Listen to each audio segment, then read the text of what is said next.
Muito obrigada, Sr. Presidente, senhoras e senhores deputados.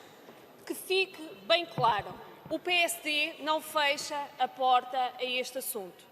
Mas temos de ser rigorosos e claros com os jovens portugueses.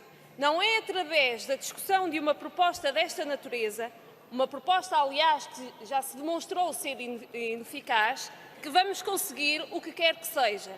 Aliás, não é menos de 5 meses do fim da legislatura o tempo oportuno para discutirmos uma matéria com esta relevância para os jovens portugueses.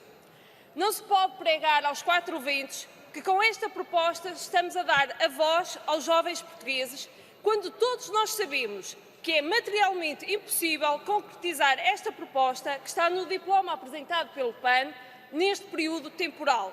Esta proposta, neste timing, mais não parece do que um engodo político.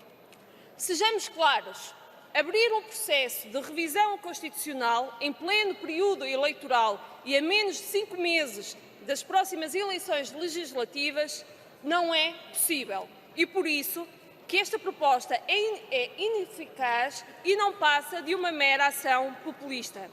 Aquilo que hoje poderíamos estar aqui a discutir poderia ser sobre os jovens e as suas necessidades, as suas reais necessidades. Os jovens que ambicionam a sua autonomia, os jovens que desejam a sua emancipação, mas que encontram obstáculos pelo caminho. Os jovens que não se inibem de lutar por causas com as quais se identificam verdadeiramente, mas que estão cansados das formas tradicionais de participação cívica. Poderíamos estar a discutir sobre as respostas às suas angústias. Poderíamos estar a discutir aquelas exigências, as suas exigências, que são legítimas, mas que o Estado, especialmente nesta governação, tem falhado redondamente. Dar voz aos jovens é garantir-lhes uma educação de qualidade, que os eduque e os prepare para a participação cívica e política na comunidade. Uma educação que os prepare para a globalização, porque é urgente repensar e construir uma escola de futuro.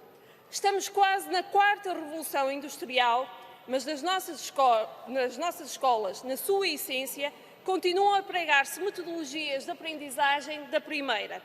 E estas, senhoras e senhores deputados, pouco preparam para as novas exigências do mercado de trabalho. O PAN fala na necessidade de dar voz aos jovens. É verdade, os jovens necessitam de participar mais e nós também precisamos da participação dos jovens na sociedade. Mas isso torna-se mais difícil quando hipotecam o seu futuro pelo facto de virem de famílias economicamente desfavorecidas, vendo-se muitas vezes obrigados a abandonar a sua formação académica. O tempo dos jovens que frequentam o ensino superior, não se compagina com os mais de 6 meses à espera de uma resposta definitiva aos seus pedidos de apoio de ação social. Os jovens não podem ser selecionados pela sua origem socioeconómica. Os jovens que estão no ensino superior e que têm uma situação socioeconómica mais desfavorecida, aquilo que verdadeiramente os perturba é, por exemplo, não terem as bolsas de estudo pagas a tempo e horas. Não vai assim há muitos dias em que ainda tínhamos mais de 11.000 estudantes à espera de uma resposta definitiva de apoio de ação social para este ano letivo que está a terminar. Sim, é verdade. 11.000 estudantes estavam há cerca de um mês atrás à espera de uma resposta definitiva de apoio de ação social para este ano letivo que está a terminar. E o que dizer da falta de residências? Mais de 120.000 estudantes do ensino superior público são deslocados e a taxa de cobertura nacional de alojamento social destes jovens estudantes situa-se apenas nos 13%, manifestamente insuficiente, como saberão. Esta é a geração mais qualificada de sempre, mas não podemos esquecer que o mercado de trabalho está a mudar e os desafios trazidos pela inteligência artificial e pela digitalização. E por isso, a inovação, a tecnologia e a digitalização têm de andar de mãos dadas com a educação e a formação. Mas esta é a geração que, apesar de ser a mais qualificada de sempre, vê os seus serviços a serem pagos a preços de saldo. Apesar de muitos jovens portugueses possuírem uma licenciatura, não conseguem pagar uma renda de uma casa. Os que se aventuram a sair da casa dos pais, nestas condições, ficam apenas por uma casa partilhada e restam muito poucos que ousam pensar em ter uma casa própria, porque apesar de terem emprego, de oferirem baixos salários, não raras vezes esse mesmo emprego é precário.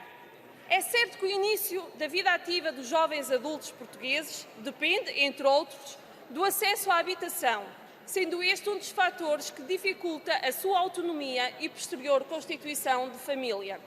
Os jovens portugueses coabitam com os pais durante grande parte da sua vida adulta e muitos deles, depois, retornam à casa dos progenitores quando se veem confrontáveis com indesejáveis situações de desemprego. De facto, o início da vida ativa dos jovens adultos portugueses também depende desta estrutura e ao Estado compete-lhe potenciar as condições para esse efeito. E o que é que tem sido feito? Pouco, muito pouco. Esta deveria ser uma das prioridades para dar voz aos jovens. Temos o Porta 65 Jovem, é verdade, mas este programa, apesar das propostas apresentadas pelo PSD, não tem dado uma resposta suficiente e cabal aos jovens portugueses. O Porta 65 Jovem até pode ter verbas orçamentadas, mas a execução deixa muito a desejar. Temos um governo e uma maioria que passou uma legislatura a criticar a lei da habitação do anterior governo e durante 4 anos nada fez em concreto que fosse eficaz e que produzisse resultados. Quando temos jovens que, apesar de terem boas qualificações, têm empregos precários e com baixos salários, que não conseguem, por exemplo, ter acesso ao direito universal como é a habitação, como podemos esperar que subam as baixas taxas de natalidade? Senhoras e senhores deputados, dar voz aos jovens é dar-lhes as condições para que possam viver a sua juventude na plenitude. Dar voz aos jovens é dar-lhes as condições para que possam ter uma verdadeira emancipação. Dar voz aos jovens é debater e resolver os seus reais problemas, aqueles que lhes afetam e os preocupam no dia-a-dia. E é exatamente isto tudo que foi elencado que preocupa realmente os jovens portugueses e que não está a ser discutido. Temos muitas formas de contribuir para que os jovens possam viver melhor e de incentivar a sua participação cívica. Lançar uma revisão constitucional a menos de 5 meses das eleições legislativas e, pelo meio, ter umas eleições europeias não é de todo a forma mais séria para tratar este assunto. Obrigada.